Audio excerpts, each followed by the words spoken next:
Welcome to Snooze and Muse, the place where history slows down and stories unfold softly, one chapter at a time. Tonight, we step quietly into the candlelit corridors of Tudor England, where 6 women stood beside one of history's most infamous kings and changed a kingdom forever. This is the story of the 6 wives of Henry VIII, not just as queens, but as survivors, thinkers, lovers, and legends. So, settle in. Let the world fade and drift into the past, where history whispers and memory begins. The prince who wasn't supposed to be king in the grand halls of the Tudor court, where ambition often whispered louder than truth, Henry was born not as a king, but as a prince without a throne to claim. On a warm summer day in June of 1491, the second son of King Henry VII and Elizabeth of York entered the world, his arrival marked by the calm of unburdened expectation. Where his older brother, Arthur, was trained in the art of rule, diplomacy, and statecraft, young Henry was allowed to grow in the long shadow of destiny that was not his own as a child. Henry lived not at the center of courtly intrigue, but on its gentle fringes at Eltham Palace, far from the harsh demands of the political heart of England. There he was surrounded by music, Tudors, and the steady rhythm of noble routines. He learned Latin and theology, played lute and harp, rode with grace, and read the works of ancient philosophers. His world was one of ideas, not authority. And in that world, he thrived not as a future monarch, but as a second son raised to support, never to lead. He was clever, spirited, even charming. Those who saw him noted his quick wit, his love for jousts and poetry, and his endless curiosity. Yet behind the joy of youth, there lingered an ever-present understanding. His brother was the chosen one. Arthur was the hope of a dynasty, still healing from the Wars of the Roses, while Henry remained a cherished reserve vital, but not vital enough. In a way, this brought freedom. Henry could afford to be bold in thought, to play at courtly games without fear of consequence. He watched from the margins as his brother was dressed in destiny, prepared by their father for a future that was secure, planned, and thoroughly rehearsed. And so Henry dreamed different dreams, not of rule, but of glory, of admiration, of honor. Not of the throne, but of the song sung about those who never sat upon it. But fate does not ask what men want. It simply arrives, quiet and absolute. And in the cold corridors of Ludlow Castle, a change was beginning to stir. Prince Arthur, the pride of Tudor hopes, was the key to a great alliance, a match that would bind England with Spain, one of Europe's rising powers. In the eyes of Henry VII, marriage was strategy, and Arthur's was perhaps his most ambitious stroke, a union with Catherine of Aragon, the Spanish princess who brought with her the prestige and wealth of the mighty Catholic kingdoms. Catherine arrived in England in 1501, young and bright-eyed, her path heavy with purpose. She was to be queen. Arthur was to be king.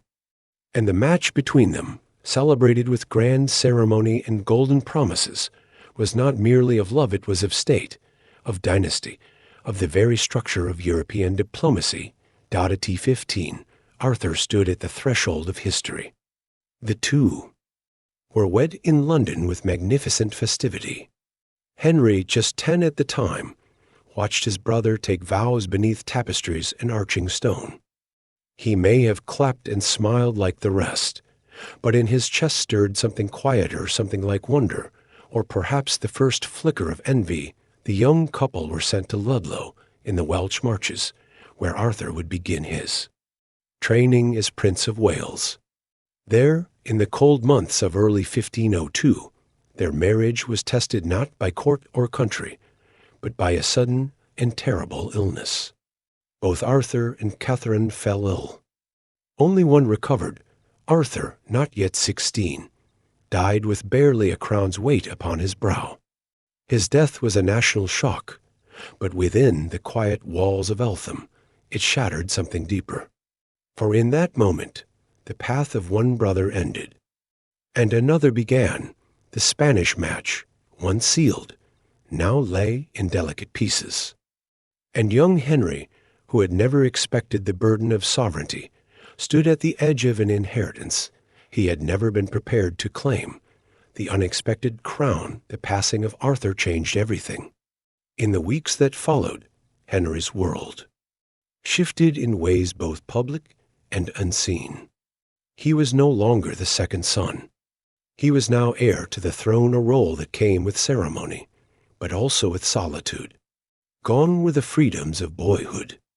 In their place, tutors of state, lessons in diplomacy, watchful eyes from the king Henry VII, hardened by war and wary of missteps, grew sterner with his surviving son. Where Arthur had been his hope, Henry became his contingency groomed. With urgency, not with grace. The young prince was brought closer to court, closer to the rituals of rulership, but not yet into its confidence. He was guarded, managed, and often held at a distance. One of the most pressing questions was Catherine. She remained in England, a widow not yet queen, her dowry and destiny suspended.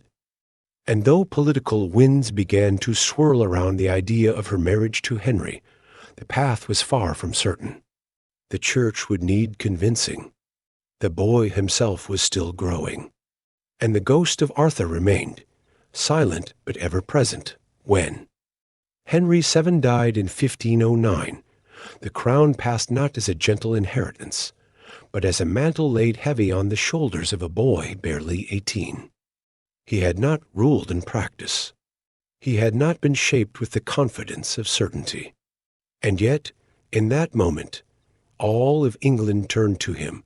The coronation of Henry VIII was not merely a ceremony. It was a transformation.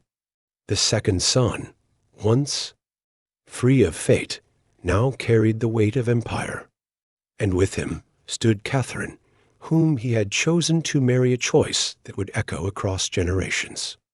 The Tudor line, once again, had a king, but it was not the king they had expected, the early. Days of Henry's reign were filled with light. He was young, handsome, and radiant with promise. Those who saw him crowned spoke of his presence tall, strong, golden-haired, and full of vitality. He looked every inch the monarch of a new age, a warrior prince for a kingdom rising in confidence. He played the part well. He danced, jousted, and wrote poetry. He studied theology and philosophy, debated with scholars, and charmed foreign diplomats. He brought with him a sense of splendor that had been lacking under his cautious father. The court blossomed around him, colors grew brighter, feasts became grander, and music seemed to follow wherever he walked. To the people, Henry was not only king, he was a symbol of youth, of strength, of a future untainted by the grim caution of the past. He reopened old alliances, honored debts, and married Catherine in full view of the world. It was a marriage that blended love and duty, and for a time, it seemed to shine as brightly as the crown itself, yet even in those golden days, small tensions flickered beneath the surface. Henry sought glory not only through rule, but through conquest. He dreamed of war, of fame, of becoming a second Alexander. And though his early reign focused on pageantry and peace, the hunger for legacy, for something more permanent than praise, had begun to stir. Still, England believed in its king. He was everything Arthur had promised to be, and more. In his youth, he carried not just the crown, but the hopes of a nation longing for greatness. And in that glow, it was easy to forget what history always reminds us: the brightest lights cast the deepest shadows. As the early years of Henry's reign unfolded, the thrill of kingship gave way to a deeper desire, not merely to reign, but to be remembered. He read of Caesar, of Charlemagne, of English kings who had carved there, names in stone. He watched Europe grow restless, with kingdoms rising and falling, and he felt the pull of destiny. As if history itself were calling him forward, Henry began to speak more of France, of ancestral claims, of honor yet to be won. He surrounded himself with advisers who encouraged his ambitions, and generals who whispered of victory. War to him was not suffering. It was stagecraft. It was where legends were made. He led campaigns into France with the dream of reclaiming English glory. Though the results were mixed, the image endured. Henry as soldier, Henry as leader, Henry as the rightful heir to martial greatness. It was intoxicating, the applause, the titles, the sense of being etched into something larger than life. Home, he began reshaping court culture. Tournaments became spectacles. Art celebrated the king's triumphs. Writers penned praises of his virtues. He was no longer merely beloved. He was becoming mythical, but glory is a demanding companion.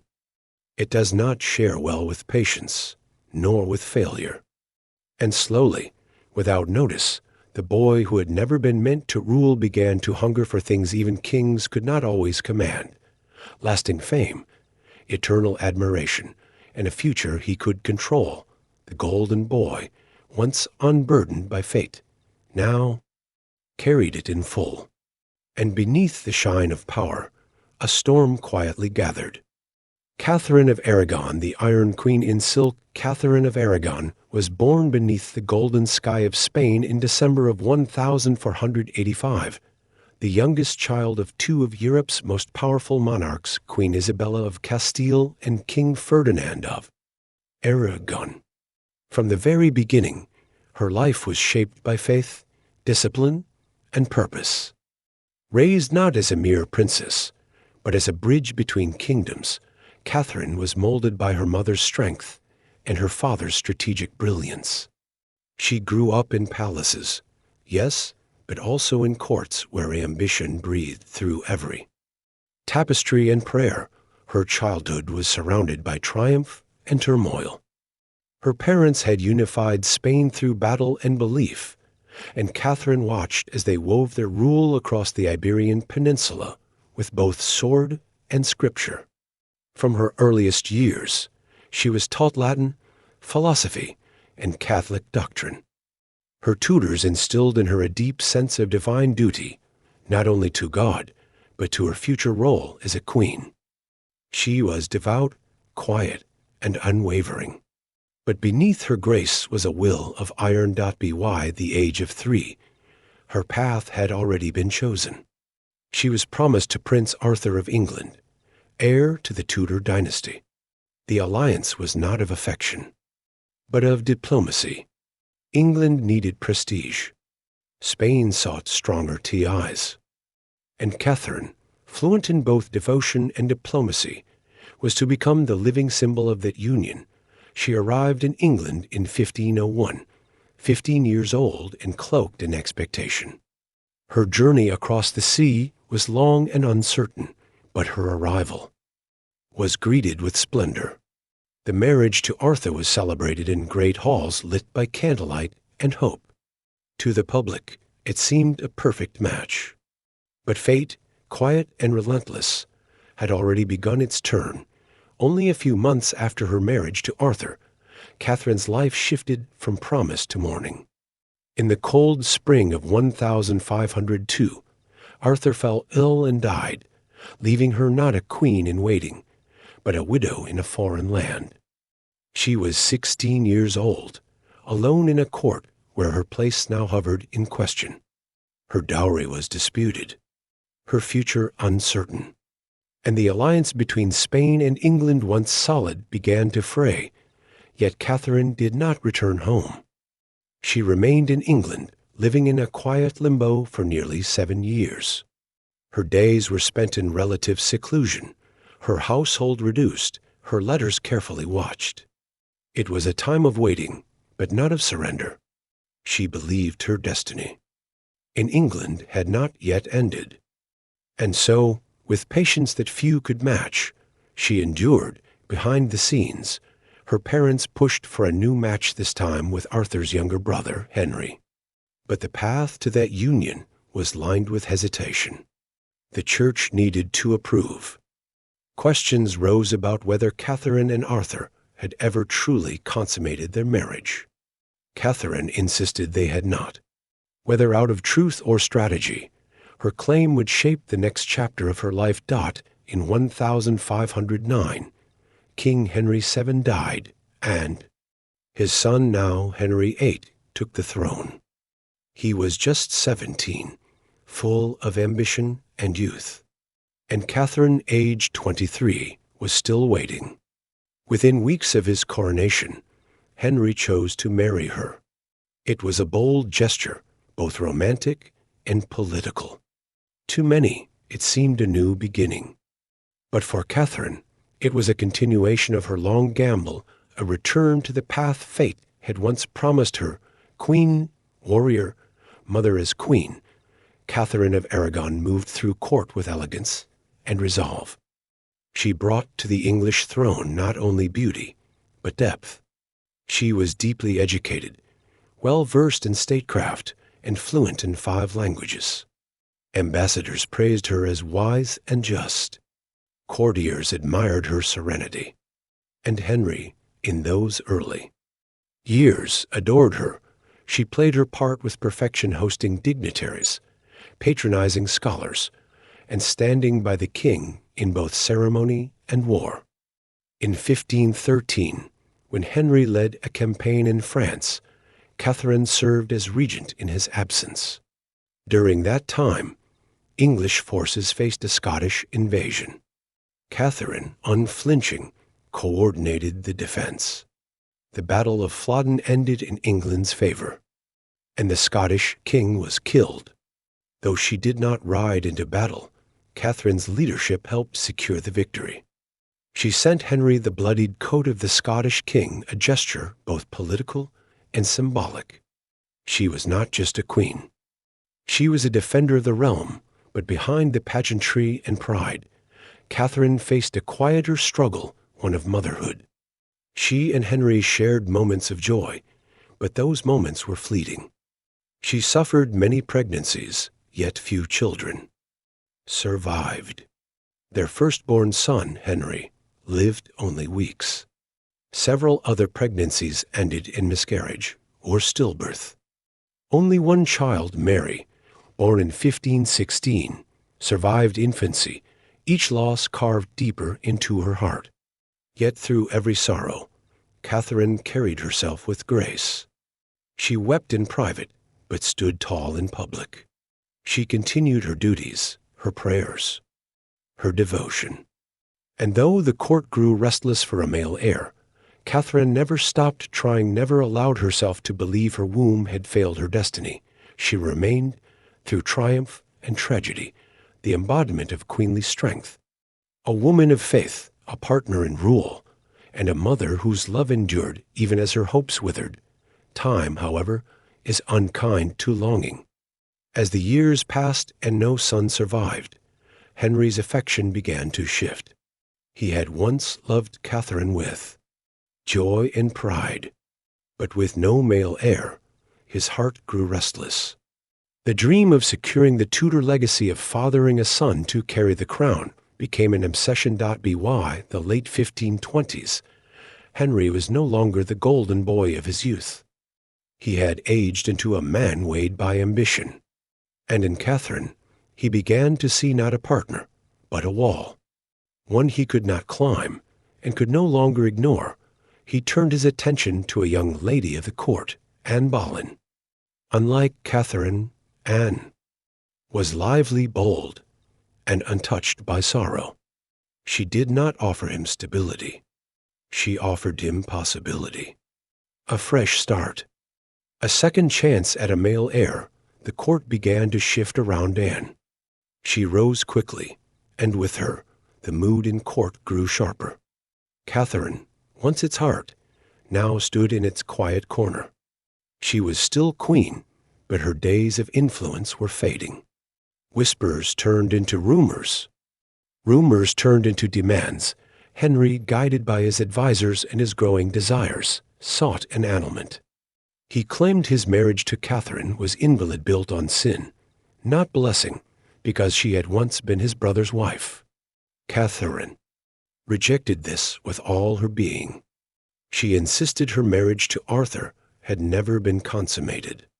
She refused to step aside. Thus began a battle, not just for love or law, but for legacy. And the kingdom watched as its once united royal household began to fracture. The fight for her crown in 1529, Catherine stood trial. Before cardinals, nobles, and Henry himself, she defended her marriage and her dignity. Her speech was calm, unwavering. She reminded Henry of their vows, their shared years, their joys and losses. She swore again that she had never been Arthur's wife in truth. And she reminded the court softly but firmly that she was queen by right, not by favor, but the decision was already turning against her. The Pope hesitated. Henry pressed harder, and Anne waited. In 1533, Henry married Anne in secret. The Archbishop declared his marriage to Catherine void. Parliament named him queen, and Catherine was cast aside. She was stripped of her title, moved to distant castles, separated from her daughter Mary. But even in exile, Catherine did not bend.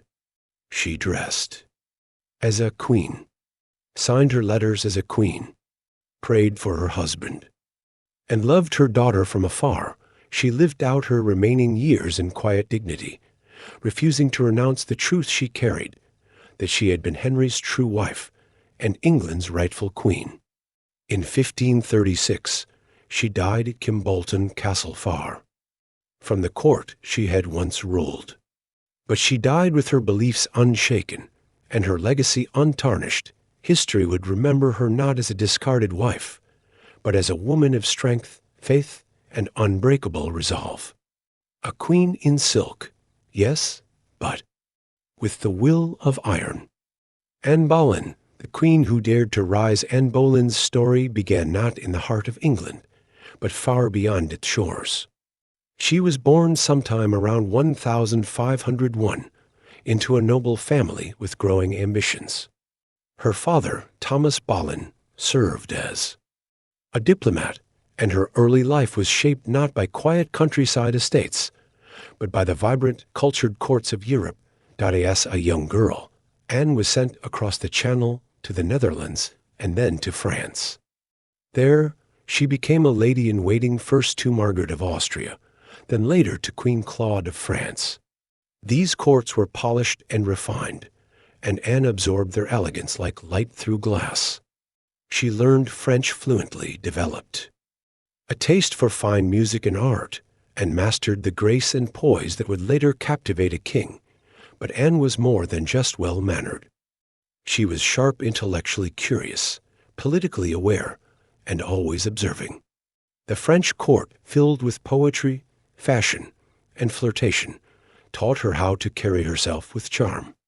Yet beneath her surface, she carried a strength that would one day challenge kings and kingdoms. When she returned to England in her late teens, Anne was unlike most women at court. She was witty, well-educated, and carried herself with quiet pride. She was not conventionally beautiful, but her presence lingered. Eyes followed her. Conversations paused when she entered a room. And in time, so did the gaze of Henry VIII, flirting. With power at first, Anne Boleyn was simply another lady of the court, positioned in Queen Catherine's household and moving gracefully through the background of royal life. But it didn't take long before her magnetism became impossible to ignore. Henry had already pursued her sister, Mary Boleyn, in a short-lived affair. But Anne was different. She did not give in easily. She withheld, resisted, deflected. In doing so, she did something few dared. She intrigued the king by refusing him. and Henry, used to admiration and submission, found himself chasing her. What began as flirtation deepened into obsession, and was not passive in this. She played the game with skill.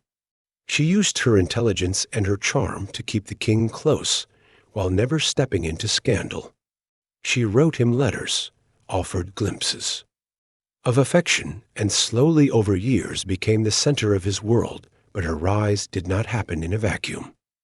As Henry's love for Anne grew, so did his frustration with Catherine. No son had come.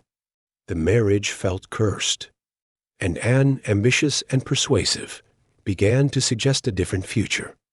She whispered of destiny, of royal heirs, of a union blessed. Not by tradition, but by purpose, her influence grew beyond the private chambers. She encouraged Henry to question the Church's authority. She shared books that challenged Catholic norms. And soon, what had begun as romance took on the weight of Reformation. Anne was not just changing Henry's heart. She was reshaping his. Crowned in controversy, the break from Rome was not swift. It took years of struggle, political maneuvering, and personal sacrifice. Henry's attempts to annul his marriage to Catherine were blocked by the Pope, resisted by many nobles, and viewed as dangerous by Europe. But Henry pushed forward, fueled by his longing for Anne, his desperation for a male heir, and his growing belief that royal power should answer to no one but itself. In 1533, Henry declared himself the supreme head of the Church of England. It was a seismic shift. The foundations of religious life in England shook, and centuries of tradition cracked beneath the force of a king's desire. Catherine was pushed aside, and Anne, after nearly a decade of waiting, was crowned queen. Her coronation was grand, but tension clouded the air. Many still saw Catherine as the rightful queen. Others distrusted Anne, calling her a seductress, a usurper. She walked the path of royalty under a sky full of whispers. Still, she held her head high. Dressed in gold, adorned with jewels, Anne Boleyn was crowned not in shadow, but in sunlight. She had achieved what few women in history had dared to even imagine.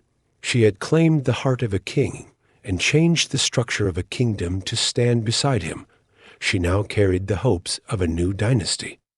Her womb, once the object of court gossip, now became the kingdom's focus. And in September of that year, she gave birth not to the son so many expected, but to a daughter. The daughter would one day be named Elizabeth. The birth of Elizabeth was a moment of joy, but also of quiet disappointment. Henry had longed for a son, a boy to carry his name, to secure the Tudor line. Anne, who had risked everything to become queen, now stood on uncertain ground. Still, she believed more children would come. She and Henry remained hopeful. But as the months passed and no son followed, the air in court began to shift. Anne became anxious. Her position, once dazzling and untouchable, began to flicker. She suffered at least 2 more miscarriages. Each loss carved away at her confidence and Henry's patience. The court, always eager to realign with power, grew colder. Anne's strong voice, once admired, was now seen as too bold. Her opinions, once valued, were now questioned. The same intelligence and fire that had brought her to the throne began to isolate her from it. Henry, once consumed by love for her, began to withdraw. His attention drifted to other women. His frustrations, once aimed at the Church, now pointed toward Anne. The dream they had built together was fading, and Anne, so long the architect of her rise, now watched as the structure began to crumble. Still, she loved Elizabeth. She doted on her child, saw in her the future that others could not. But in a world where only sons mattered, Elizabeth's birth, however historic it would later become, was not enough to protect her mother, fall from. Grace Anne Boleyn's fall was not slow. It came swiftly, sharply, and with devastating finality. By 1536, just 3 years after her coronation, the king had turned against her. Whispers became accusations. Allies disappeared. Enemies stepped forward. Charges were fabricated of adultery, incest, even treason. Her brother was among the accused. It was not justice. It was removal. A clean break for a king who now desired another queen. Anne was arrested and taken to the Tower of London. The walls that once echoed with her triumphs now closed around her. Her trial was public, and though the outcome was decided long before it began, she defended herself with dignity and calm. On the morning of May 19, 1536, Anne Boleyn walked to the scaffold dressed in gray. She spoke softly to the crowd, prayed for the king, and knelt with grace. A French swordsman had been brought for the task, said to be swift and precise. And in one clean motion, her life ended. She was just 35 years old, Anne Boleyn. Left behind a shattered court and a daughter who would one day become one of England's greatest monarchs. Her rise had been bold, her fall brutal, but her story full of ambition, intelligence, and courage would echo through centuries. She had dared to rise when others stayed still, and even in death, she left a mark that history could never erase. Jane Seymour, the quiet queen who delivered in the gentle countryside of Wiltshire, far from the grand courts of kings and cardinals, Jane Seymour was born around 1508 into the noble Seymour family.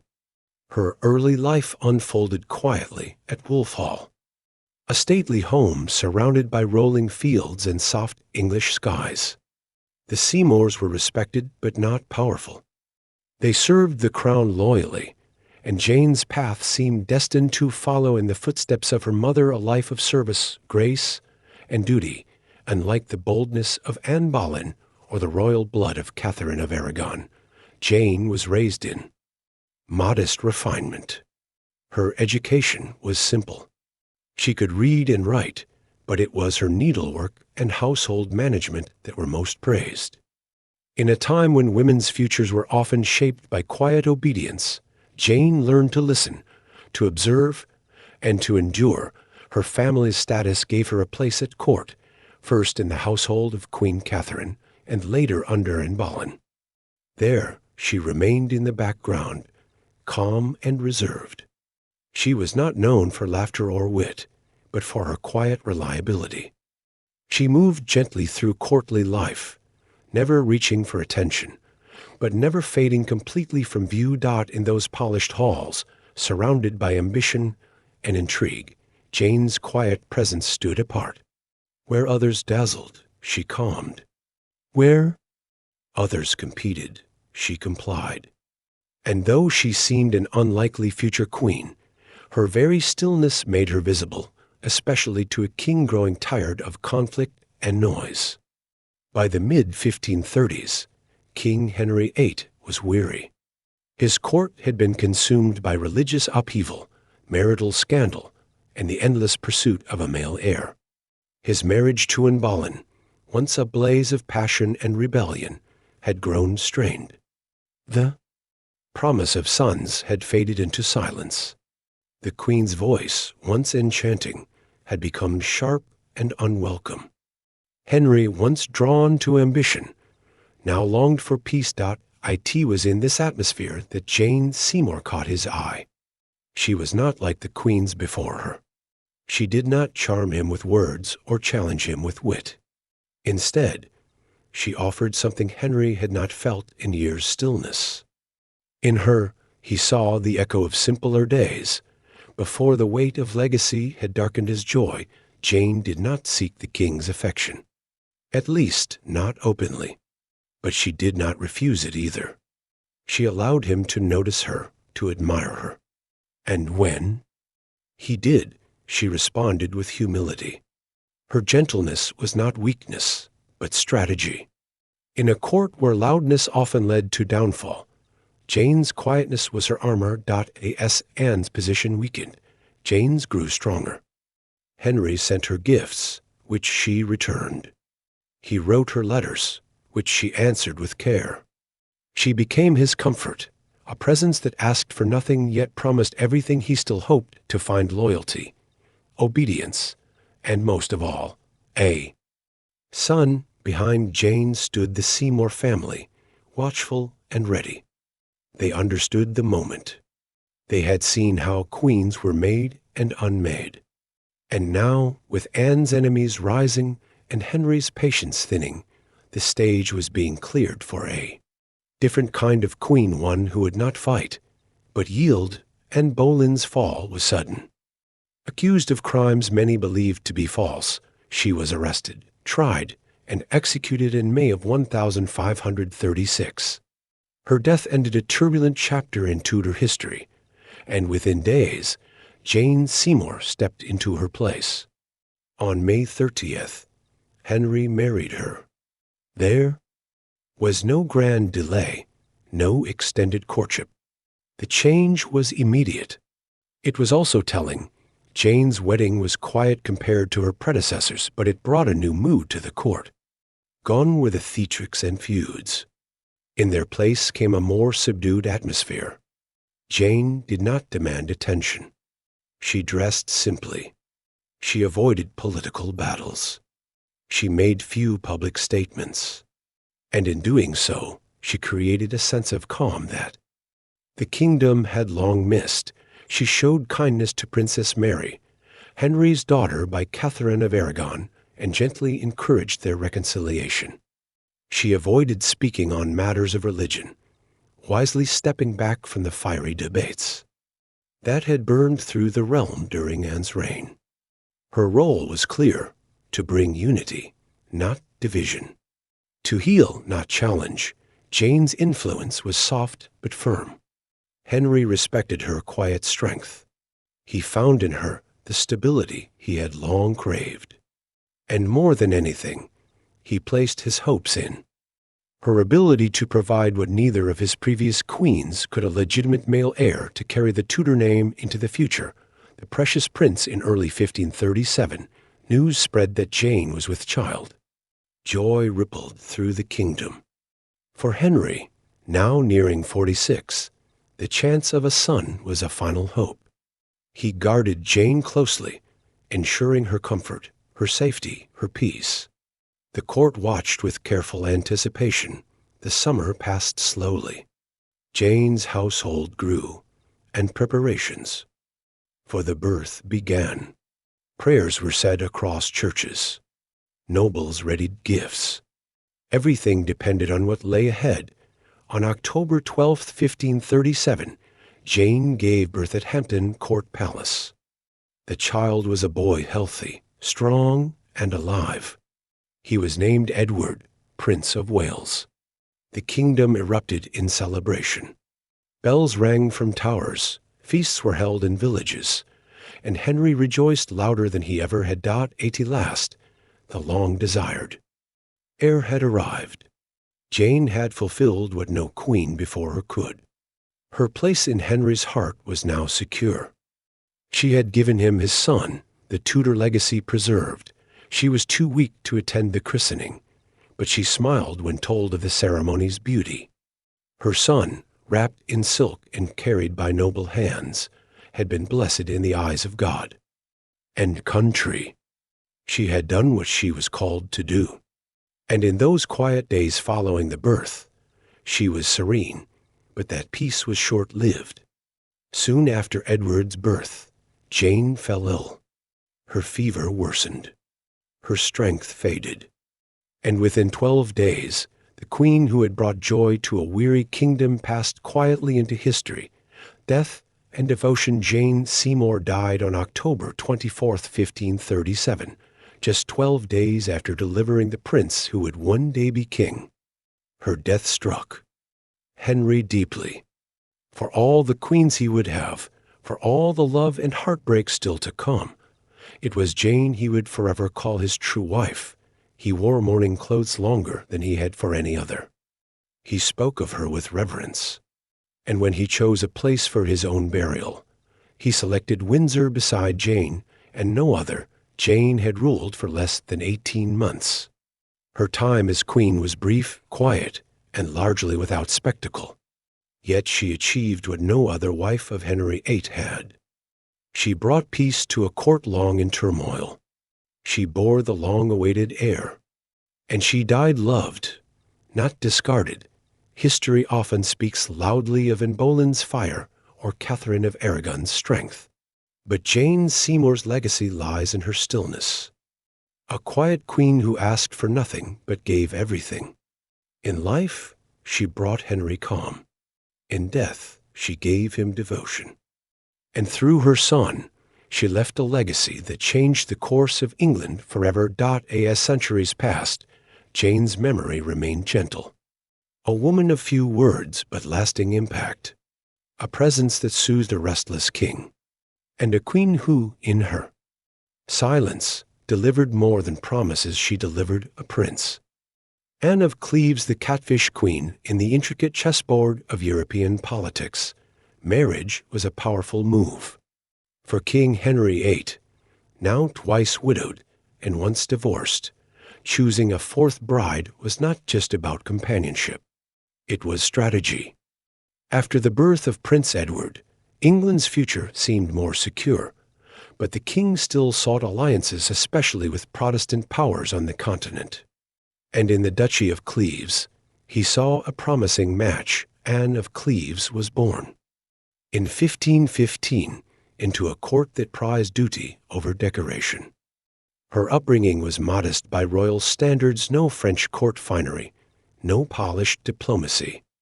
She was taught to sew, to obey, and to manage a household, not to sing or charm.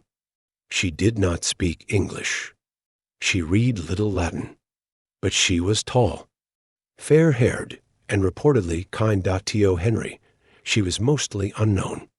But her brother was a Protestant leader, and securing Cleves as an ally was politically tempting. Before committing to marriage, Henry wanted assurance, a sense of who this woman was. And so he turned to his most trusted painter, Hans Holbein the Younger. Holbein traveled to Cleves and painted Anne's likeness with care. The result was elegant and dignified. The portrait showed a serene, noble woman with clear eyes and a delicate expression.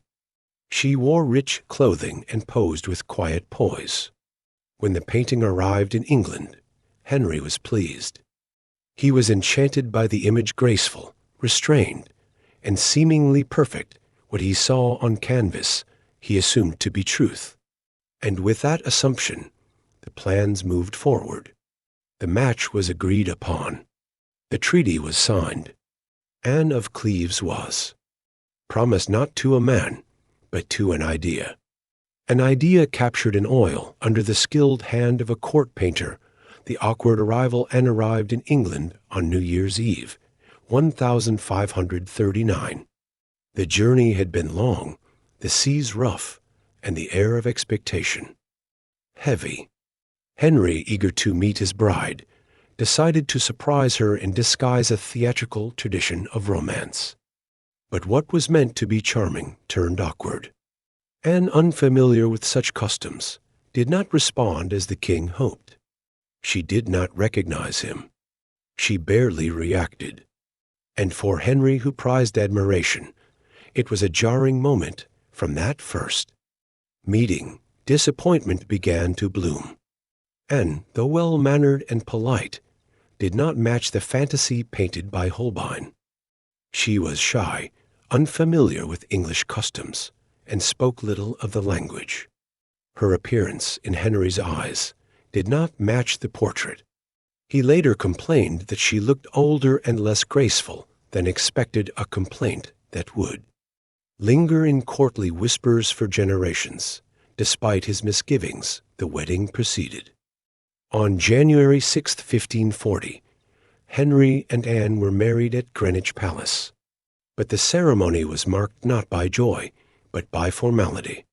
There was no affection, no spark, Henry confided in his advisers that he could not bring himself to consummate the union. He claimed he was repelled. What followed was an uncomfortable silence that stretched for months. The king, once eager, grew cold. And Anne, confused but composed, tried to adapt to her new life. She had crossed a continent to become a queen. But in the eyes of her husband, she remained a stranger. Though Anne and Henry shared the titles of husband and wife, the reality was distant. Their marriage was never fully realized. Henry avoided her. Anne, unaware of the deeper politics at play, continued to fulfill her duties with grace and obedience. She hosted, attended court functions, and treated Henry with respect, but behind palace walls, plans were already shifting. Henry, unhappy and restless, sought an exit. He had met. Someone knew a young woman named Catherine Howard, full of charm and youth. And with her came renewed desires and a reason to annul his current union. To dissolve the marriage. Henry claimed it had never been valid. He pointed to Anne's prior betrothal to another nobleman and his own lack of desire as reasons for annulment. It was a fragile argument, but politically convenient. The real risk lay in how Anne would respond, hear, and showed remarkable wisdom. Rather than protest or challenge the king, she agreed. She confirmed that the marriage had not been consummated. She accepted the annulment and stepped down as queen without resistance. In doing so, she avoided disgrace and perhaps something more dangerous, and like her predecessor and Boleyn, Anne of Cleves did not fight for a crown. She did not appeal to allies, raise questions, or stir rebellion. She let the tide turn and watched as it carried her not to ruin, but to safety. After the annulment, Anne was no longer queen, but she was far from forgotten. Henry, relieved by her cooperation, treated her with unusual generosity. He granted her a generous settlement, including several estates and a permanent place at court. She was given the title, the king's beloved sister, a gesture of respect that allowed her to remain part of the royal family without threat or rivalry, and settled into her new role with quiet dignity. She lived in comfort at Richmond, and later at Hever Castle, once the home of Anne Boleyn. She was often present at court festivities, treated with kindness by Henry and his children. She maintained cordial relationships with Princess Mary and Princess Elizabeth. She even attended the coronation of Mary years later, a rare honor for a former queen. Her life after marriage was peaceful, unburdened by politics or scandal. She dressed modestly, kept a small household, and managed her estates with care. While other wives of Henry VIII faced tragedy or exile and thrived in stillness, she outlived Henry and all his other wives, witnessing the rise and fall of dynasties from a quiet distance. In a court defined by ambition, and had chosen adaptation. And in that choice, she secured something rare, a life of calm in a world ruled by chaos. Anne of Cleves died in July of 1557 at the age of 41 at Chelsea Old Manor. Her passing was peaceful, her legacy quiet but enduring. She was buried with honor at Westminster Abbey, a gesture rarely extended to former queens. There, beneath the stone vaults, she rests not as a discarded wife, but as a woman who had once been queen and lived to tell the tale. History would give her many names. The Flemish mare, as Henry once cruelly called her. The catfish. Queen, in tales that echo with mockery. But those who look deeper see a different story. Not of beauty or disappointment, but of resilience. Of choosing peace when conflict would have been easier. Of finding freedom and letting go. Anne of Cleves stands apart from Henry's other wives. She was not executed. She was not abandoned in disgrace. She did not perish in childbirth or vanish into exile. She endured. She adapted. She accepted a crown when offered and returned it with grace when asked. Her victory was not loud. It came without power or titles. It came in the quiet comfort of her days, the respect of a court she once feared, and the freedom to live on her own terms. In a time when women were often pawns, Anne of Cleves proved that strength could lie in surrender, that wisdom sometimes means stepping aside, and that survival, quietly earned, is its own kind of triumph. Catherine Howard, the fire that burned too bright. Catherine Howard was born around 1523 into the powerful and ambitious Howard family, a name already woven deeply into the fabric of Henry VIII's court. She was the cousin of Boleyn, the queen who had once captivated a king and lost her head. Yet Catherine's world was different from Anne's. Her childhood was scattered, more chaotic than regal, marked by long days spent in the care of a distant step-grandmother at Lambeth Palace. There, among other wards and noble children, Catherine learned how to survive with wit rather than wisdom. She was bright, beautiful, and full of youthful charm. Her education was minimal. Her reading and writing were limited. But she learned to dance with grace, smile with precision, and speak with just enough sparkle to catch attention.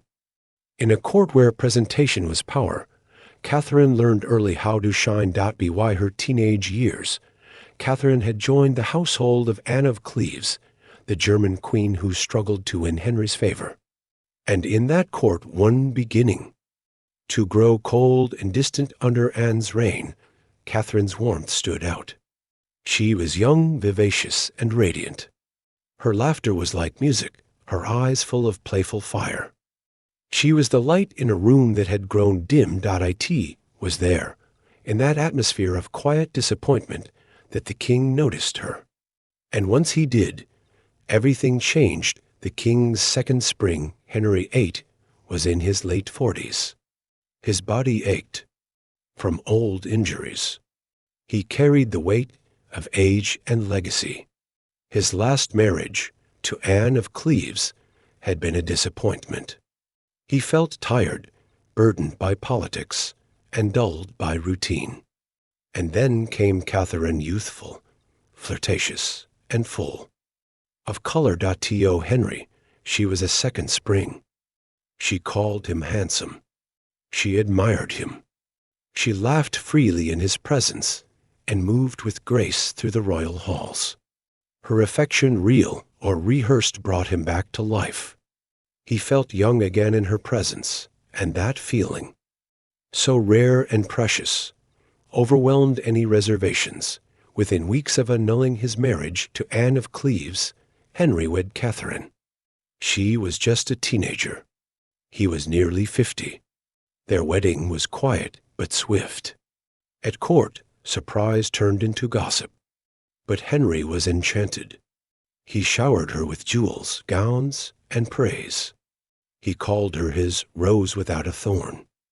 Catherine, for her part, played the queen as best she could. She wore the crown lightly, focusing on fashion, music, and celebrations. She did not meddle in politics or policy. She was not trained for statecraft, but she brought joy to a court, worn thin by years of conflict and mourning, and for a time that joy seemed enough. The halls of Whitehall rang again with music. The king smiled more, and England momentarily exhaled, but light draws shadows. And behind Catherine's glow, rumors began to stir. Whispers from her past, from Lambeth, from before the crown, reached curious ears. Names surfaced, stories resurfaced. And in a court where secrets never stayed buried, the past began to breathe again. Catherine had not lived a cloistered youth. Before Henry, there had been others. Not official suitors, but youthful entanglements. One in particular, Frances Dereham, had served in her step-grandmother's household. Their relationship, passionate and unwise, had left marks that were now being uncovered And then there were rumors of someone knew Thomas Culpeper, a member of the king's chamber. Catherine had shown him favor. There were notes, meetings, small moments that seemed innocent at first glance, but became damning under royal scrutiny. The Queen's private conduct was now under public question. Archbishop Cranmer, cautious and calculating, brought the concerns to Henry. At first, the king refused to believe, but the evidence grew. Testimonies were collected, letters examined, and slowly, painfully, the veil of romance lifted. The joy that Catherine had brought so intoxicating, so sudden, began to crack. What had seemed like a dream was now being recast as betrayal. The downfall in the autumn of 1541. Everything unraveled. Catherine was arrested and placed under house guard. The court, once dazzled by her presence, now kept its distance. Friends vanished. Servants were interrogated. Her former lovers were imprisoned. And Catherine, once the queen of smiles and song, fell into silence. Francis Dereham admitted their past. He claimed he had been promised marriage. Catherine, in panic, denied it meant anything. But her explanations came too late. The damage was done. And when Culpeper confessed to private meetings, even without proof of physical betrayal, the storm could no longer be held back. Catherine was stripped of her title. Her household was dismantled. She was moved to Sion Abbey, a cold and quiet place where the noise of court could no longer reach her. There she waited barely more than a girl as her fate was decided by men she once called father, uncle, and king. Henry was shattered. His pride had been wounded, his heart humiliated. He had believed her innocent, perfect, and now he saw her as a deceiver. The grief was sharp, but the response was sharper. On February 10, 1542, Parliament passed an act of attainder against her. No trial, no defense. Just a law that declared her guilty and condemned. The girl who had once danced through the palace halls was now sentenced to die. Catherine spent her final days in the Tower of London, where memories of her cousin and Boleyn lingered in every stone. The walls were cold, the air damp. The laughter of her short-lived reign now just echoes in her mind. She asked for the execution block to be brought to her cell, not out of defiance, but to practice, to learn how to kneel with grace, how to meet death with composure. She was no longer queen. She was no longer adored. But in those final moments, she tried to find peace. On the morning of February 13, 1542, she was led to the scaffold on Tower Green. She wore black, her hair tucked neatly beneath a hood. The crowd watched quietly, many struggling to reconcile the image before them with the joy she once radiated. Her speech was brief. She confessed to her sins. She asked for forgiveness. And with that, she knelt. The sword fell swiftly. Catherine Howard was around 19 years old. She had burned brightly, too brightly for the world she was in. She brought joy to a man who had forgotten how to feel it. She gave warmth to a court frozen in mourning.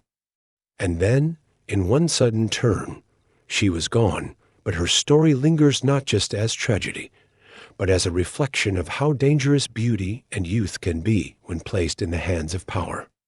She was not made for the crown, but for a brief, golden moment. She wore it like a flame, and that flame, though short-lived, still flickers in the quiet corners of history. Catherine Parr, the survivor queen before she ever wore a crown. Catherine Parr had already lived a life shaped by loss and resilience. Born in 1512 to a noble but modest family, Catherine was the daughter of Sir Thomas Parr and Maud Green. Her early years were steeped in learning. Unlike many women of her time, Catherine received an education that nurtured her love for reading, languages, and faith. She was fluent in Latin, later learned Greek, and developed a deep interest in theology's seeds of strength that would later carry her through the most dangerous court in England. Her first marriage came young, to Edward Burrough, a quiet, sickly man from a family with more expectations than warmth. The union brought no children, and within a few short years, Catherine was a widow. Her second marriage, to the older Lord Latimer, provided more stability, though it placed her in the tense heart of northern England during uprisings against Henry VIII's reforms. Catherine managed the household while navigating political unrest, caretaking her stepchildren, and slowly refining her own views on faith. She witnessed fear, rebellion, and the quiet strength required to endure both. By the time she was widowed. Again in her early 30s, Catherine Parr was no stranger to survival. But she was also more than just a survivor. She was a scholar in her own right, deeply thoughtful, steady in crisis, and remarkably self-controlled. She had known the dangers of power, not just its glories. And she had learned that wisdom often grew from the ashes of grief. When she returned to court in 1543, newly single and still youthful, she had no intention of marrying again. Her heart, in fact, had already turned toward someone else. But fate and a king would soon alter her course. At the court of Henry VIII, few things stayed untouched by politics. Even affection was a matter of state. When Catherine Parr arrived to serve Princess Mary, she quickly caught the king's eye. She was graceful, intelligent, and composed everything Henry now desired in a companion. He was aging, his health in decline, and his fifth wife, Catherine Howard, had left him humiliated and bitter. In Catherine Parr, he saw something safer, something wiser, a different kind of queen, but Catherine's heart had quietly settled elsewhere. She had fallen for Thomas Seymour, the dashing brother of the late Queen Jane. Their courtship had been discreet, filled with mutual admiration. For once, love seemed possible. But when the king made his intentions known, everything changed. Catherine found herself at a crossroads between desire and duty, between the love of a man her age and the will of a king who could decide her. Fate with a word. Her decision, like so many in her life, came from strength masked as submission. She accepted Henry's proposal. Their wedding, held in July of 1543, was modest compared to the pageantry of earlier queens. Catherine became Henry's sixth wife, not through ambition or excitement, but through quiet acceptance. She understood the risks. She understood the rewards. And she knew that in marrying the king, she would need every ounce of patience and wisdom she had spent her life cultivating.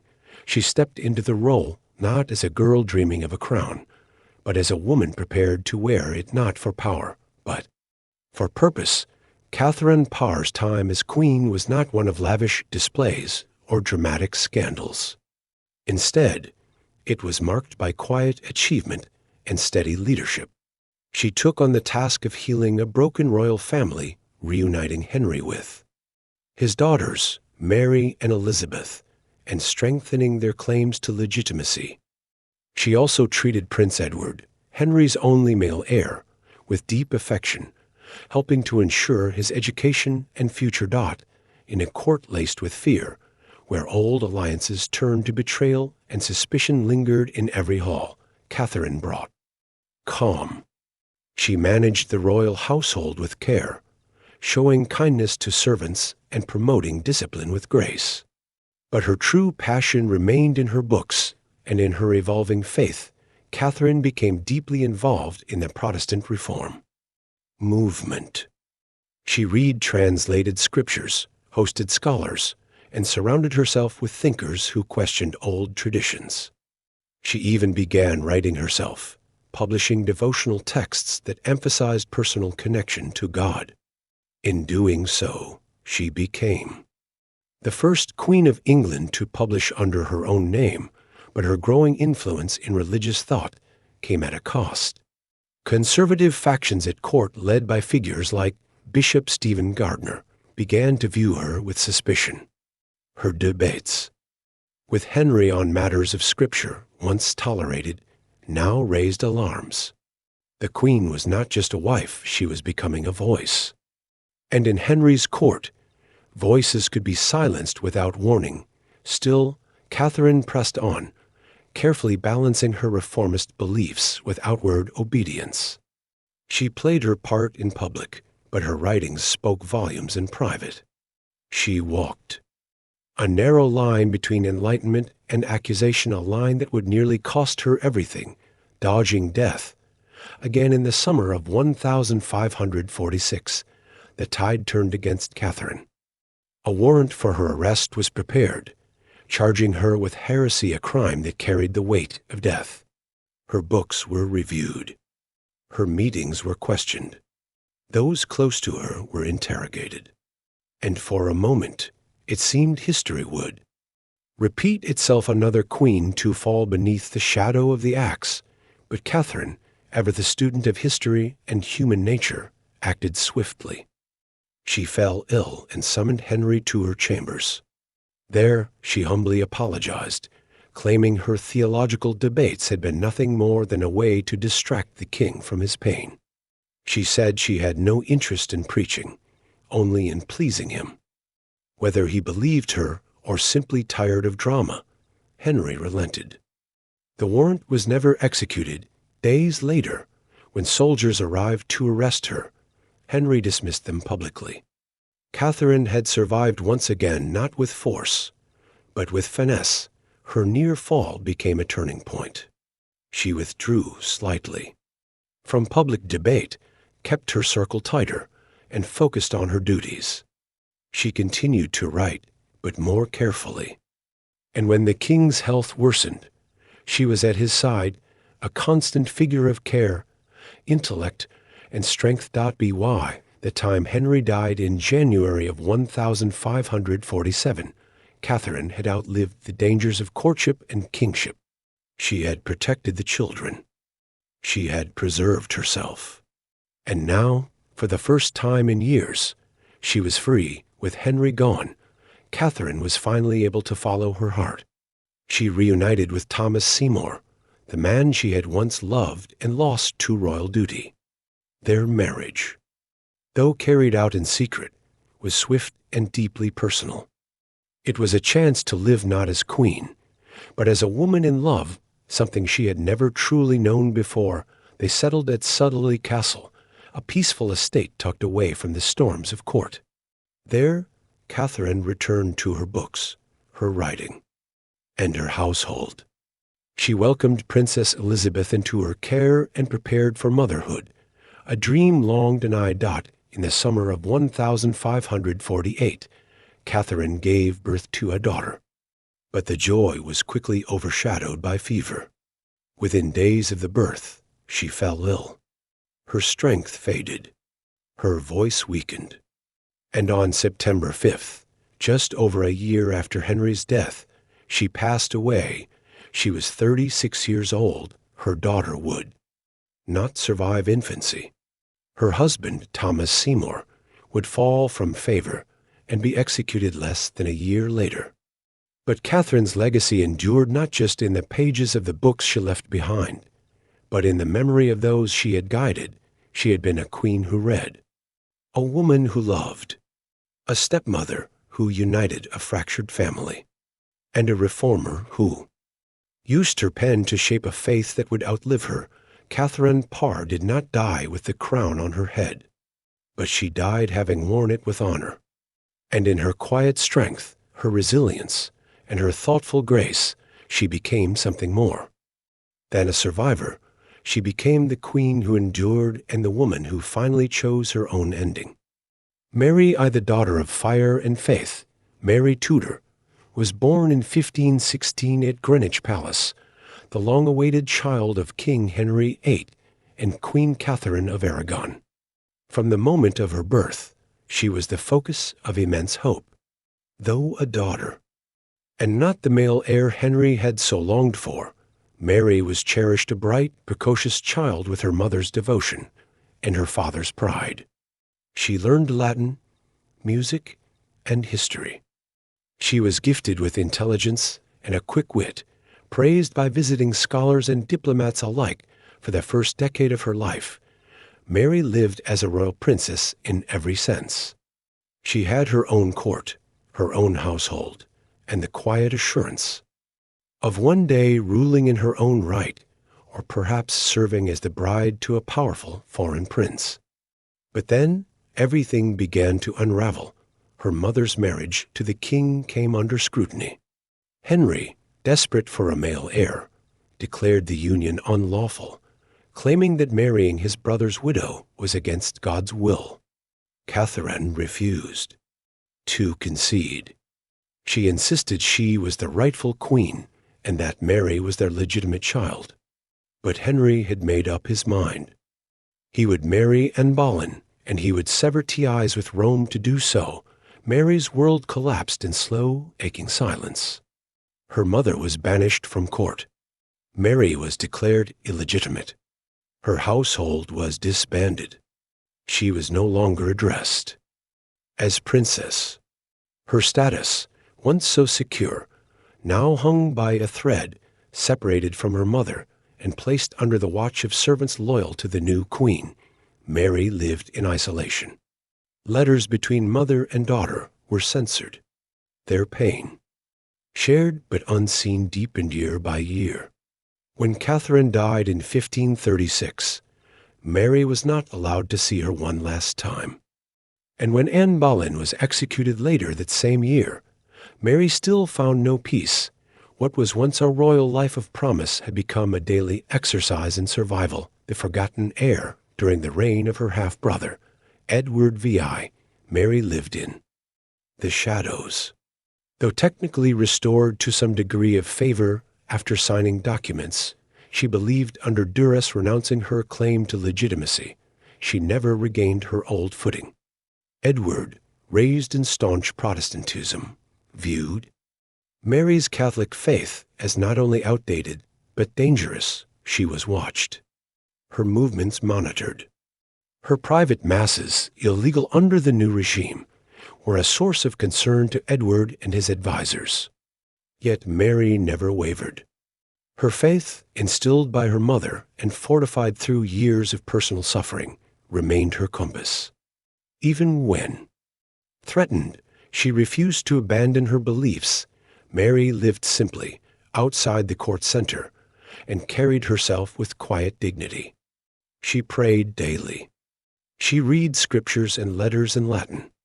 She tended to her household. She remained unmarried, though many offers had come and gone over the years. The world changed around her, churches stripped of altars, Latin banished from service, Protestant preachers elevated. But Mary held her ground. She did not fight loudly. She endured. And in enduring, she waited. Few believed she would ever wear the crown. But beneath the silence, she remained her father's daughter. And when her moment came, she met it not with hesitation, but with fire. In 1553, the fragile rule of Edward VI ended in his teenage years. But rather than allow Mary to inherit the crown, as dictated by Henry VII's will, a plot emerged. John Dudley, Duke of Northumberland, sought to install his daughter-in-law, Lady Jane Grey, as queen. Jane was young, Protestant, and politically malleable, the perfect figurehead for those who feared a Catholic resurgence under Mary. Jane was declared queen. For 9 days, she wore the crown. But beyond the court's corridors, the people stirred. Mary, then 37, did not run. She rallied. She wrote letters to nobles. She summoned support from Eastern England. And the people came. Peasants, gentry, and even former enemies stood by her. Towns opened their gates. Banners bearing the Tudor rose flew once more. London, sensing the shifting wind, turned. Support for Jane collapsed. Mary marched to the capital not as a claimant, but as a rightful queen, cheered by crowds, escorted by thousands. Her entry into London was triumphant, filled with bells, flowers, and hope.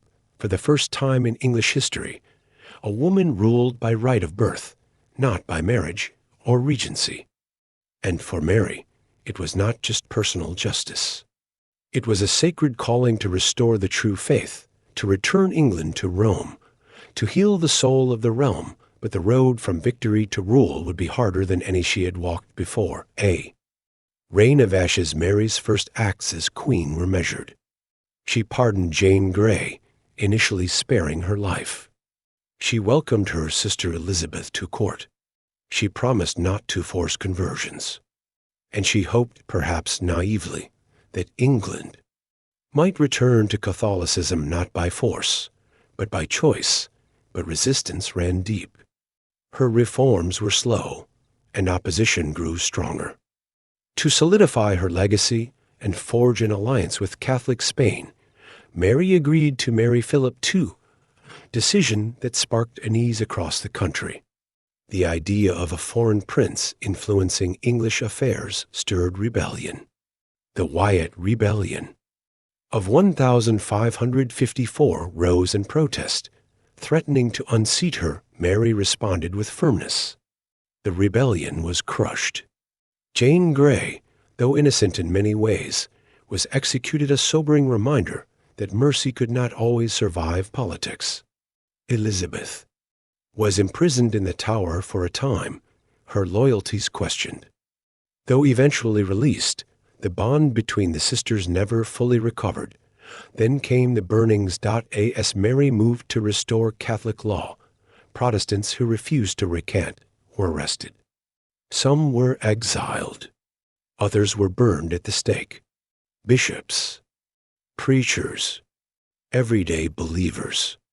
The fires lit across England became the lasting symbol of her reign. To Mary, it was not cruelty. It was cleansing. She believed in the immortal soul, and that to save it even through suffering was mercy. But to the people, the flames brought fear. Her popularity waned. Her marriage to Philip, distant and cold, failed to bring a son. Her hopes for restoration, built on faith and loss, began to crumble, a crown of thorns in her final years. Mary was plagued by illness and sorrow. Her marriage grew increasingly strained, her body weakened, and her people drifted away. She believed she was pregnant twice, but no child came. Her grief was deepened by betrayal, loneliness, and the slow erosion of public support. Still, she clung to her mission. She rebuilt abbeys. She restored altars.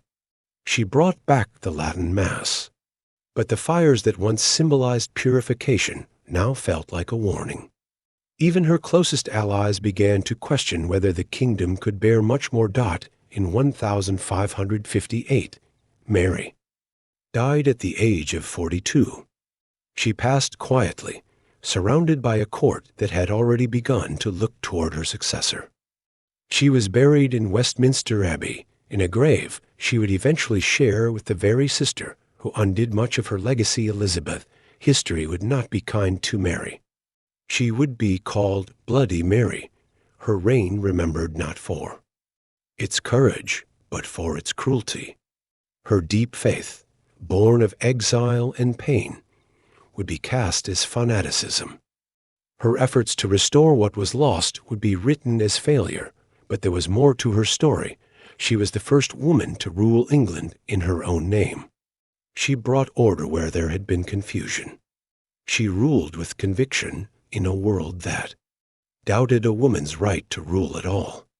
And she held to her beliefs, not for power, but for what she believed was truth. Mary Tudor wore her crown like a penance, forged in loss, crowned by faith, remembered in ash, but beneath the smoke was a soul that longed not for glory, only for healing.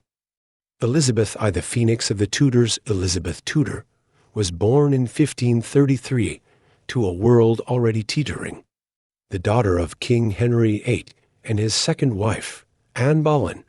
Her birth was meant to be the fulfillment of a dangerous dream, the promise of a new Tudor era built not on stability, but desire. But instead of a son, the king received a daughter. And the kingdom, already weary from the shake-up of Queen Catherine's removal, whispered its disappointment. Elizabeth's arrival was met with formal celebration, but beneath the surface lay uncertainty. Her mother's hold on the king was beginning to slip, and Anne Boleyn's enemies multiplied by the day. Less than 3 years after Elizabeth's birth, Anne was executed accused of adultery, incest, and treason. The charges were likely false, but they were fatal. In a single stroke, Elizabeth lost her mother, her royal status, and her place in the line of succession. She was declared illegitimate and removed from court. Her title, her dignity, her future, all stripped away, and so, from her earliest memories, Elizabeth lived not as a cherished heir, but as a political complication. She was moved from household to household, raised largely by governesses and tutors, with visits to court only when it served the crown. The memory of her mother was erased from tapestries, paintings, and history books, but something survived. A quiet resilience, a fire without flame. And in the long, lonely corridors of country manors and royal neglect, that fire began to grow. Elizabeth's childhood may have been clouded by disgrace, but it was also filled with learning. Her father, even in his colder moments, ensured she received a first-rate education. She studied Latin, Greek, French, and Italian. She read philosophy, history, and theology. Her mind was sharp, her recall brilliant. Those who taught her recognized her brilliance early on. She absorbed knowledge like air and used it to understand the world and survive it. As the years passed and her father married and remarried, Elizabeth remained cautious. She observed. She listened. She played her part with precision. After Henry's death in 1547, she came under the care of his last wife, Catherine Parr. And for a brief time, she lived in a more stable, nurturing environment, but even there, danger found her. Thomas Seymour, Catherine's new husband, became too familiar with the young princess. Whispers spread. The line between innocence and suspicion blurred. Elizabeth, barely in her teens, was questioned and investigated. She denied wrongdoing and remained silent where others might have panicked. And through this ordeal, she learned that survival in court meant control of emotion, of reputation, and of one's own image. When her sister Mary ascended the throne in 1553, Elizabeth's situation became more precarious. As a Protestant in a now Catholic court, she was viewed with suspicion. When rebellion stirred in Mary's early reign, led by those who claimed Elizabeth as their symbol, she was arrested and sent to the Tower of London. For weeks, Elizabeth sat in the same prison where her mother had awaited execution. She feared for her life. But once again, she chose caution over pride. She denied involvement. She kept her composure. And eventually, Mary, reluctant to shed more Tudor blood, allowed her release from these ashes. Elizabeth emerged with sharper instincts. Every close call became a lesson, every betrayal a map, and every silence a form of strength. The Virgin Queen rises in 1558. Mary I died, her reign scarred by failed wars, lost popularity, and personal tragedy. The nation, weary of burning stakes and broken promises, looked toward Elizabeth with cautious hope. 8025. Elizabeth Tudor was proclaimed Queen of England. The child once cast aside was now the ruler of a fractured realm. Her coronation was both dazzling and deliberate, rich in symbolism, full of grace and grandeur. But beyond the pageantry stood a woman who had waited her entire life for this moment. From the beginning, she made her intentions clear. She would not marry quickly. She would not rule through foreign alliance. Her heart, she declared, belonged to England. And so began the myth of the Virgin Queen, untouched by husband, beholden only to her country in a court built by men, and often dominated by their ambitions. Elizabeth carved a new path. She chose counsel wisely, but held ultimate authority. She balanced factions without fully aligning herself with any. She wore jewels and finery, yes, but her power came not from glamour, it came from mastery, foreign suitors wrote. Alliances were proposed, but she remained unwed. Some saw it as a weakness, others as brilliance. Every year she stayed single. She remained in full control of her crown, her court, and her fate. In a world where queens were often measured by their husbands, Elizabeth defied the mold. She made her womanhood a strength, her solitude a strategy. And in doing so, she rewrote the rules of monarchy. Under Elizabeth's rule, England began to glow. The arts flourished. Music and theater bloomed across the land. It was in her time that William Shakespeare began to write, that poetry gained new life, and that English became a language of elegance and depth. But this age of beauty was also an age of tension. Europe was watching. Spain, France, and Rome viewed her Protestant reign with suspicion, if not contempt. Plots brewed. Assassins stirred. And Elizabeth remained calm. She built a formidable navy. She promoted trade and exploration. Under her guidance, men like Sir Francis Drake sailed across oceans, claiming distant lands and challenging Spanish power at sea. She supported colonial ventures, though their cost and legacy would become clearer in later generations. The most defining conflict came in 1588, when the Spanish Armada, one of the largest naval fleets in history, sailed to conquer England. Elizabeth, undaunted, addressed her troops at Tilbury. She spoke not with fear, but with fire. The Armada was defeated. England rejoiced, and Elizabeth's legend was sealed. Yet amid the strength of her rule, there was always loneliness. Her closest companions often met tragic ends, like Robert Dudley, the man she perhaps loved most, who remained a source of sorrow even years after his death.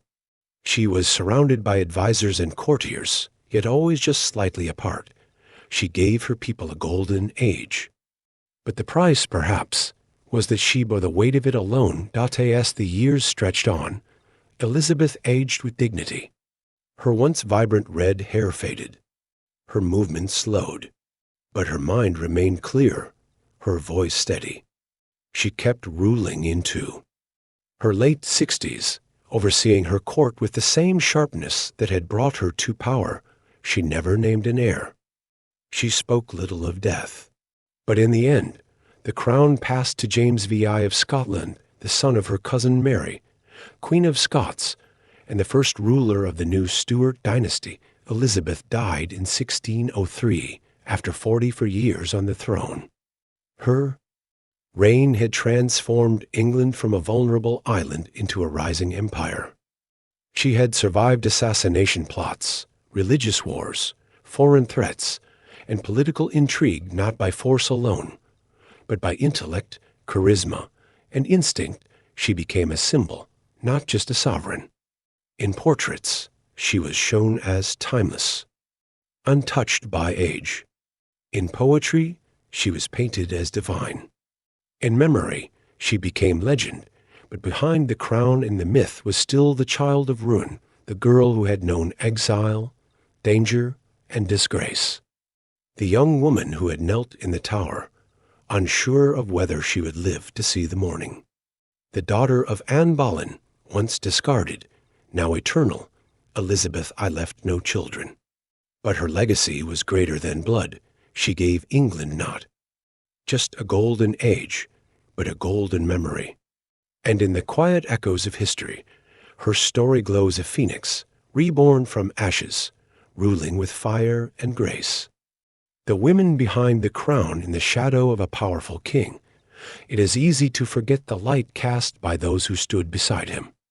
Henry VIII ruled with boldness, reshaping England with ambition and command, but the 6 women who shared his throne shaped the country in quieter, deeper ways. Their stories were not just background to his. They were forces of their own. Catherine of Aragon came first, not just in sequence, but in strength. A Spanish princess, raised in the heart of empire. She brought dignity and diplomacy to the English court. Her defense of her marriage, her daughter, and her faith shaped an entire generation's understanding of loyalty. When Henry split from Rome, it was not just policy. It was the breaking of a queen's vow and the birth of a national rift. That would last for centuries, and Boleyn followed, electrifying the court with charm, wit, and reformist passion. She was not content to simply be queen. She wanted to influence ideas, to shape religious conversation, to open England's mind. Her downfall was brutal, but her legacy endured in the daughter she bore and the revolution she helped ignite. Then came Jane Seymour, quiet and gentle, yet pivotal. She gave the king his long-desired son, but she paid the price with her life. In death, she became Henry's idealized wife, the one remembered without scandal, the one he chose to rest beside for eternity. Through her, the male Tudor line continued, even if only briefly. Anne of Cleves, often dismissed, proved that survival could be its own kind of triumph. She navigated rejection with grace, transforming political failure into personal peace. Catherine Howard, in contrast, burned bright and fast, a cautionary figure, a reflection of a court that devoured innocence as easily as it praised beauty.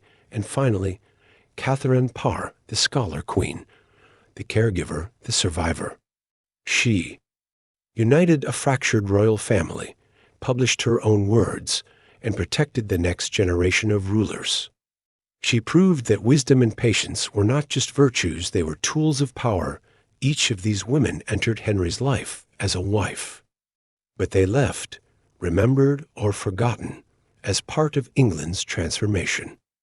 Not by the crown they wore, but by the weight they carried, the daughters who endured beyond Henry's wives. 2 daughters stood as living testaments to the complexity of royal womanhood. Mary and Elizabeth, born of different mothers, rose from the ruins of marital politics to shape an entire era. Mary, the daughter of Catherine of Aragon, spent her youth watching her mother suffer, her title stripped, and her identity questioned. Declared illegitimate, isolated, monitored, and yet she endured. She held to her Catholic faith with unwavering loyalty, even as it placed her in danger. And when her time came, she did not falter. Her reign, though clouded by sorrow and fire, was also marked by courage. Mary took the throne when others tried to keep it from her. She ruled as a woman in her own right, defying expectations. She burned for her beliefs and was burned by them in return. But she never let go of the core that made her a queen. She taught England that daughters could rule, even if her legacy came dressed in ash. Elizabeth, born of Anne Boleyn, inherited her mother's sharpness and her father's fire. Cast aside in childhood, suspected in adolescence, tested at every turn. She grew up learning that silence could save a life and speech could sway a nation. When she became queen, she refused to marry, refused to bend, refused to be ruled. She led through diplomacy, intelligence, and spectacle. Her court became the center of a cultural renaissance. Her reign, the age of England's flowering. Together, Mary and Elizabeth were not just daughters of Henry. They were daughters of survival. They stood not in spite of the trials placed before them, but because of them. They were once pawns. Transformed into queens, history's gaze. Time is a sculptor, and history often smooths sharp edges to fit simpler shapes. These 6 women and the daughters who followed have long been flattened by stories that prefer categories over complexity. Catherine of Aragon became the loyal wife, Anne Boleyn, the seductress, Jane Seymour, the angel, Anne of Cleves, the awkward mistake, Catherine Howard, the foolish girl, Catherine Parr, the nurse. Easy to digest, easy to repeat, but beneath these titles lie human lives. Real, aching, complex. Women. Women who lost children, who wrote prayers, who argued with kings, who feared the tower, who walked to execution with steady hearts, who found peace in unlikely places. Their stories are not only about love and loss, but about intellect, influence, fear, and faith. Even Mary and Elizabeth, so often compared, are reduced to opposites. One bloody, the other glorious, but they were not merely defined by their thrones. They were daughters of political warfare, of personal trauma, of impossible choices. Their reigns mirrored the chaos that birthed them, each carrying pieces of the mothers who shaped them and the father who broke them. To look at these women through a modern gaze is not to rewrite history, but to remember it fully, to move beyond stereotype and see them as whole, not perfect, not sainted, but alive in their courage and contradiction. Their stories remind us that history is not written only in battles or treaties, but in rooms where women waited, decided, and endured the emotional legacy what lingers after the crown falls, what echoes through centuries of portraits, speeches, and silence. It is pain and resilience. It is the pain of Catherine of Aragon, dying far from her daughter, knowing her name had been erased but her dignity untouched. The pain of Anne Boleyn, alone in the tower, still proclaiming innocence. The pain of Jane Seymour, too weak to hold the son she had died to deliver. It is the resilience of Anne of Cleves, smiling at a court that once scorned her and choosing peace over pride. The resilience of Catherine Howard, barely more than a girl, kneeling with trembling hands and whispered prayers. The resilience of Catherine Parr, holding together a family that others had torn apart. It is the silence of Mary, watching the flames rise, believing she was saving souls. It is the solitude of Elizabeth, cloaked in gold, surrounded by courtiers and yet utterly alone. These were women caught in a world designed to limit them. A world where power was borrowed through marriage and lost through age, where motherhood was expected, obedience demanded, and love often weaponized. And yet, they made choices, some brave, some flawed. But theirs, their emotional legacy, is not just personal. It is generational. It speaks to how power shapes the heart, how loss is carried beneath jewels, how the human cost of greatness is often borne by those behind the throne, closing the chapter. And so we arrive at the end, not of their stories but of our journey.